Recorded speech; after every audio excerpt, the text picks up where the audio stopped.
आज के इस अवसर पर यशस्वी प्रधानमंत्री श्रीमान नरेंद्र मोदी जी के मार्गदर्शन में केंद्रीय वित्त मंत्री श्रीमती निर्मला सीतारमण द्वारा केंद्रीय बजट 2026-27 विकसित भारत के संकल्पों की सिद्धि की ओर सच में ये एक बड़ा महत्वपूर्ण कदम है। जिस बजट के माध्यम से वो सारी चीजों को हमारे सामने एक फोकस्ड रूप में रखा है, जिसके आधार पर आज वैश्विक स्तर पर भारत की छवि और बने, हमारी सभी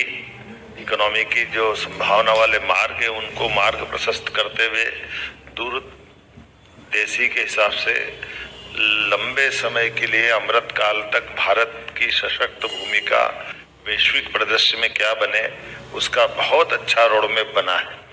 मैं केंद्रीय बजट के कल्याणकारी, सर्वस्पर्शी, समावेशी बजट के देश के गरीब, युवा, अन्नदाता और नारी सशक्तिकरण को लेकर के स्टार्टअप, इनोवेशन, आर्टिफिशियल इंटेलिजेंस जैसे विभिन्न क्षेत्रों को समाहित करते अंत्योदय की भावना और नवोन्मेष की नवदृष्टि से परिपूर्ण इस बजट पे मैं स्वागत करता हूं। और खास करके एआई, इनोवेशन, स्टार्टअप को जिस ढंग से प्रमोट करने की सरकार ने योजना बनाई, वाकई वो अद्भुत है। मेट्रोपॉलिटन सिटी की तरफ अगर देखता हूं तो ये जो हमने पहले से प्लान किया है और उसी प्लान को बड़ा विस्तारित रूप में माननीय प्रधानमंत्री ने नए बजट में प्रमोट किया है। कई बार तो लगता है कि हमारा 2 साल का बजट राज्य सरकार का केंद्र सरकार के साथ उस एक आवरण के अंदर की आत्मा से तालमेल कराते हुए चल रहा है। हर क्षेत्र में जहां जहां हमने काम करना प्रारंभ किया है, हर जगह प्रमोट करने के लिए दिखती है। ऐसे में यह नीति प्रदेश की शहरी विकास के लिए भी लाभकारी होगी, क्योंकि हमारे अपने जब 2 मेट्रोपॉलिटन सिटी में हम लगभग 6 जिले लेकर आ रहे हैं, तो टियर 2 और टियर 3 इन सिटी के लिए भी जो पर्याप्त धनराशि दी गई है, इसी से विकास होगा और इसी से हम आगे बढ़ेंगे। ऐसे में शहरी क्षेत्रों में नियोजित आर्थिक विकास के लिए औद्योगिक, व्यावसायिक क्लस्टरिंग, आधुनिक अधोसंरचना का निर्माण होगा और मध्य प्रदेश में प्रमुख शहर संगठित और आर्थिक रूप से समृद्ध होंगे। अवसंरचना निवेश मॉडल मध्य प्रदेश के लिए अत्यंत लाभकारी होगा, जिसमें कनेक्टिविटी, लॉजिस्टिक और व्यापारिक सुगमता के लिए मजबूती देगा। और जैसे मैंने बताया, टियर 2, टियर 3 के लिए वित्तीय क्षेत्र में भी सुधार के लिए इसी प्रकार के हमारे सभी प्रकार के निवेशकों के विश्वास को कायम रखेंगे। पूंजी प्रवाह और वित्तीय स्थिरता को भी मजबूत करेंगे, जिसमें बैंकिंग सुधार, फेमा के नियमों की समीक्षा, कारपोरेट म्युनिसिपल बॉन्ड बाजार को मजबूत करना और वित्तीय संस्थाओं को पुनर्गठन के लिए ये मध्य प्रदेश की हमारी सुदृढ़ वित्तीय व्यवस्था में निवेशकों का विश्वास जीतने का काम करेंगे।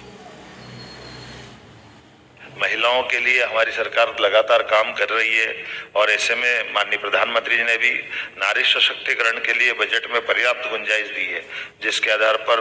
बहनों को सुविधा, सुरक्षा और कौशल विकास को प्राथमिकता देने के लिए पर्याप्त वीजीएफ और पूंजीगत सहायता से प्रत्येक जिले के अंदर एक छात्रावास खोलने के लिए 10,000 करोड़ की जो राशि रखी है, ये पहली बार हो रहा है हमारे लिए। तो हम अभी 4 हॉस्टल हमारे अपने राज्य में खोलने वाले थे, लेकिन इस आधार पर हम अपने यहाँ लगभग हर जिले के अंदर हमारे प्रस्ताव भी जाएंगे, क्योंकि जब हम छोटे छोटे स्थान पर औद्योगिकरण के लिए इस तरह आगे बढ़ रहे हैं तो बहनों को कठिनाई होती है अपने घर से आने जाने में। ऐसे में प्रोफेशनल काम करने वाली बहनों के लिए छात्रावास ये बड़ी अपनी भूमिका अदा करेंगे। महिलाओं को रोजगार के अवसर बढ़ाने के लिए 1.5 लाख सेवा प्रदाताओं के लिए 1 लाख संबद्ध पेशेवर को प्रशिक्षित करने का जो लक्ष्य रखा है, यही तो सबका साथ सबका विकास है। महिला उद्यमिता को बढ़ावा देने के लिए ग्रामीण महिला नेतृत्व के लिए विशेष उद्यमिता के लिए, जिसमें लखपति दीदी आधारित सामुदायिक स्व सहायता समूह और इसके लिए सब प्रकार के प्रबंधन माननीय वित्त मंत्री ने अपने प्रधानमंत्री जी के मार्गदर्शन में किए हैं। सेमीकंडक्टर ये एक बड़ा सेक्टर है। मैं कल गुजरात में भी सेमीकंडक्टर के ऊपर वहाँ के मुख्यमंत्री से बात करके आया हूँ और सेमीकंडक्टर मिशन 2 उभरती तकनीक है, जिसके आधार पर इलेक्ट्रॉनिक कंपोनेंट मैन्युफैक्चरिंग, एआई आधारित तकनीकों के आधार पर प्रदेश में हाईटेक उद्योग, डिजिटल निवेश, नवाचार आधारित उद्यमिता को हम भी कदम से कदम मिलाकर बढ़ाने के लिए आगे बढ़ेंगे। अगर प्रदेश के पारंपरिक औद्योगिक क्षेत्र के लिए भी ये निश्चित रूप से हमारे लिए ये जो अभी तक हमारे इंडस्ट्रीज जो चल रही है जो परंपरागत आधारित है, उनको भी उनके लिए रिनोवेशन के आधार है। आप कभी कल्पना करना पहले की कॉटन इंडस्ट्री इसलिए डूब गई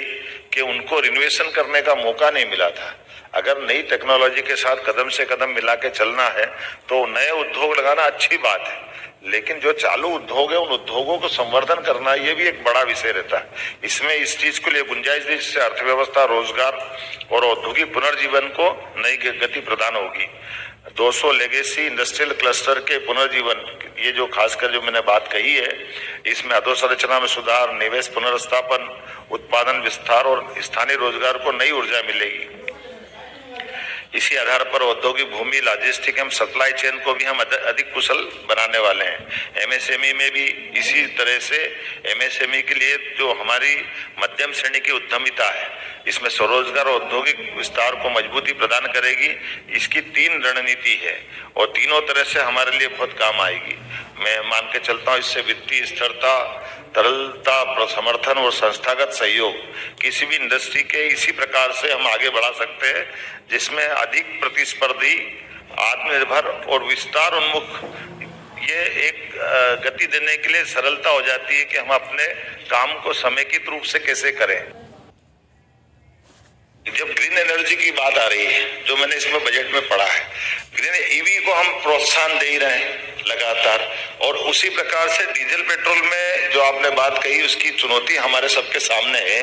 लेकिन राज्य के संसाधन के बलबूते पर, जैसे मैंने कहा कि वित्त आयोग ने कहा है कि जो जितनी जीडीपी देगा उस ढंग से टैक्स मिलेंगे, तो हमारी अब वित्तीय तरलता के लिए हमारे अभी आय के जो स्रोत है उनको हम नजरअंदाज नहीं कर सकते, लेकिन सने सने हम इस पे कट लगाते हुए आने वाला बजट जब हमारा 18 तारीख को आएगा फरवरी में, तो इसमें हम काफी हद तक इसके निराकरण करेंगे। आज मध्य प्रदेश के अंदर की स्थिति अगर देश के संदर्भ में कहूं तो देश के अंदर हमारे राज्य की आर्थिक ताकत के बलबूते पर जो सर्वाधिक 3 राज्य हैं, जिन 3 राज्यों के अंदर हमारे बजट का 40% के आसपास का हिस्सा पूंजीगत निवेश में लग रहा है, उसमें मध्य प्रदेश है। ये हमारे लिए बड़ी बात है। बेरोजगारी की दर सबसे ज्यादा कम होने वाले राज्यों में मध्य प्रदेश हो गया है। आज की स्थिति में 1 से 1.5% के आसपास हमारी बेरोजगारी रह गई, और आबादी में हम देश के सबसे ज्यादा आबादी वाले 5 राज्यों में से एक है। तो ये जो प्रगति हो रही है, धीरे धीरे सभी प्रकार के सेक्टर में रोजगार जो मिल रहा है, काम मिल रहा है, खेती के काम धंधे के लिए एजुकेशन का एरिया भी बढ़ा और बाकी काम भी हो रहा है, ये उसी का उत्तर मिलेगा।